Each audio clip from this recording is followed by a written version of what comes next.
last time you were here, you were in a film, It Comes at Night, which was post-apocalyptic. Yeah. And we talked about how you would be personally in a post-apocalyptic situation, and you said very bad. Yeah. Now you're in a spy film, you're playing a CIA agent. How would you, Joel Edgerton, be as an actual spy?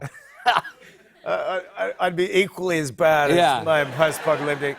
Well, I was thinking about because, you know, if you're a spy, you can't really talk about yourself. Yeah. And the job, right? And you're an actor. It's like, how am I not supposed to brag? Yeah. No, I think, now that you say it, I don't think we've had a single spy on the show. Yeah,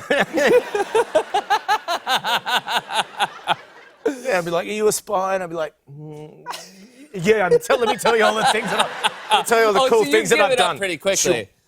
You know. Well, is it true? I read that you had, this was something you did have some curiosity for when you were younger. You I had was a totally spy a spy when I was a kid. Yeah. Because I live in a little town called Dural, and I think that's where all the spies go when they need to like hide out. Oh, really? Yeah, Dural's like a really tiny town, but for some reason I had a spy kit. I had binoculars. I had Had this been purchased for you, or did you go out and buy a spy kit? I don't know where I got the binoculars from. Like a fair. Okay. They were like just tiny little binoculars. I had made a little electronic bug, like listening device. Oh, wow. And I'd hollowed out a book, and the listening device I remember using to listen into my grandmother because she was snoring and she was living in the room next to me. So it was like maybe it was like a mission to prove to my mother that my grandmother was snoring and that she should move her to another room.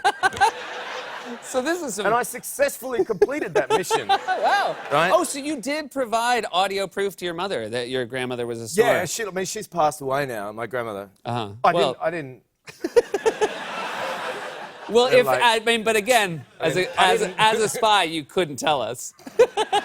No, I couldn't. No, I wouldn't. But I'd brag about it if I came on your show, theoretically. Theoretically, yeah. There's a scene in the film, and like you, obviously, Joel Edgerton, no one would ever have to do this to you. Like you would give up the information right away. But in the film, like they actually have to like strip. There's a torture scene. They're like stripping away the skin, your skin. Yeah. It's very hard to watch. Was it hard to do? No. Yeah. The hardest things to watch for an audience, sometimes the most fun things for an actor to do.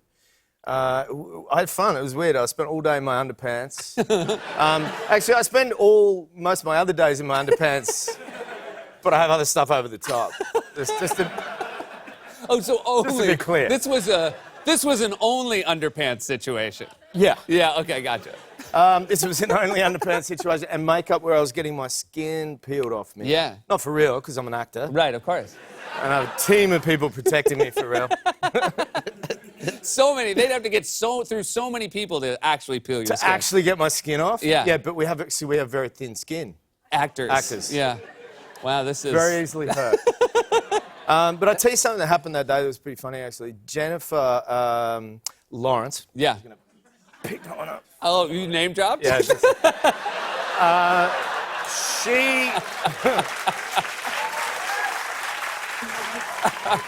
Oh, yeah, save it. Yeah, you don't let me muss that up for you. Yeah.